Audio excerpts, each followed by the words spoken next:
Hi, my name is Jong-Suk Park, PhD student at Georgia Tech. Our demonstration is about high-density multimodality CMOS sensor array for cell-based assay. We will first talk about the motivation of our work, and then we will show our cell-based biomeasurement result. First of all, cell-based sensor and assay is a hybrid system composed of living cells and sensor electronics. Living cells is directly used and directly cultured on the sensor chip surface, and therefore the living cells can be viewed as a biological front end.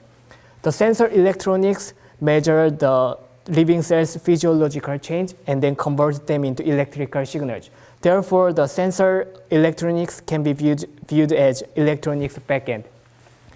A cell-based sensor and assay has been widely used for cell characterization and drug screening due to its inherent advantages. First of all, it directly uses living cells, so it provides physiological relevant information. And also it provides a more accurate representation of real-life model of living cells. Also, it achieves high sensitivity and detection can be very fast. Recently, cell-based assay has gaining more interest for high-throughput drug screening. For example, it has a great potential in personalized medicine, as the patient-derived cell can be directly used to test efficacy and toxicity and potency of a newly developed drug. However, cells are a highly complex system with a concurrent multi-physics and multimodality response under external stimuli. This is our motivation of work. Therefore, we propose and develop multimodality CMOS sensor array to simultaneously capture the multi-physical cellular physiological change and enables holistic cell characterization and drug screening. For example, action potential and local field potential can be measured by a voltage recording modality, and the cell growth and cell attachment can be measured by impedance mapping. Also, the cell morphology change, opacity change, and cardiac muscle contractility can be captured by optical detection modality. As a second part, we will present our cell-based measurement results. I'm Moaz Aziz. I'm a PhD student at Georgia Tech. So as my colleague mentioned, we propose a CMOS multimodality sensing array for holistic cell characterization and drug screening applications. Here are some measurement data that we did in order to put these ideas in action. So this is a stereo microscope image of on-chip cultured rat cardiomyocytes. These are GFP-based cardiomyocytes here. This is the optical shadow image. Notice how well it correlates with the stereo microscope image. We can clearly see where the cells are located. And if we zoom into one of these groups, here is an impedance mapping of that group. Impedance mapping is very useful for cell attachment assays, and as we can see here, this impedance mapping is demonstrating that this group of rat cardiomyocytes is well attached to the CMOS chip surface. In the case of dissociated culture, strong cell attachment is a sign of solid growth for the cultured cardiomyocytes. Here is also the extracellular potential recording of this sample. As we can see here, each of these spikes represents an action potential event consisting of a depolarization and a repolarization. Furthermore, we have also demonstrated the ability to measure different aspects of cell physiology using other types of cells, such as human ovarian cancer cells. This is a HEA8F8 sample of human ovarian cancer cells. And here we are determining the morphology of cancer cells, which is obviously a very useful aspect when it comes to determining how cancers are spreading. In addition, we also did a growth assay of bacteria. So this is the initial bacterial colony. We basically took a plate of agar with bacterial colonies on it. We cut out a sample colony. We went ahead and put it on the CMOS chip, and we monitored its growth. This is the initial condition.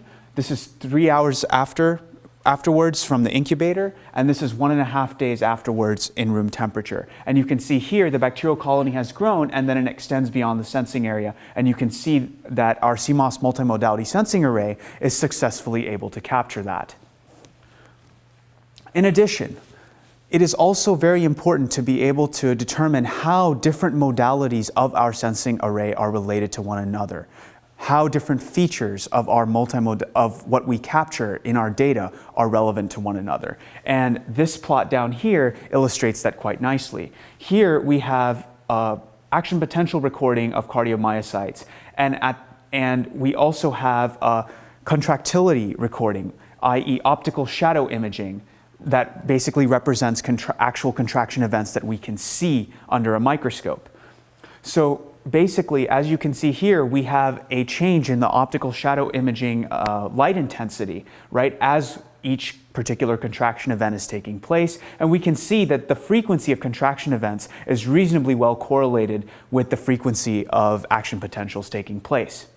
So that takes care of cell characterization, but another key application of our multimodality sensing array is drug screening.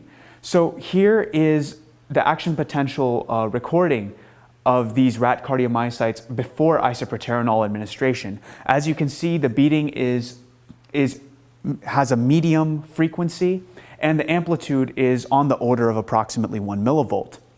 However, after administration of isoproterenol, which is a cardiac drug that's designed to increase beating frequency, you can see that the frequency increases significantly, and the amplitude also drops, becomes on the order of 500 millivolts. So as you can see here, we have clearly demonstrated that our CMOS multimodality sensing array is able to extract multiple features of cell physiology. We are able to post-process these data in such a way as to be able to determine how these features are related to one another. And furthermore, we are also able to use our multimodality sensing array for drug screening applications. Case in point here, in the case of before isoproterenol administration and after isoproterenol administration, where we are able to observe a change in frequency, significant change in frequency, and a diminishing of the amplitude of the action potential. This is our fully packaged CMOS multimodality sensing array chip. We have the chip in the middle, we wire bond and seal it, and then we add a Petri dish on top in order to accommodate liquid phase media. This board here serves essentially as a daughter board, which is then connected to an associated motherboard.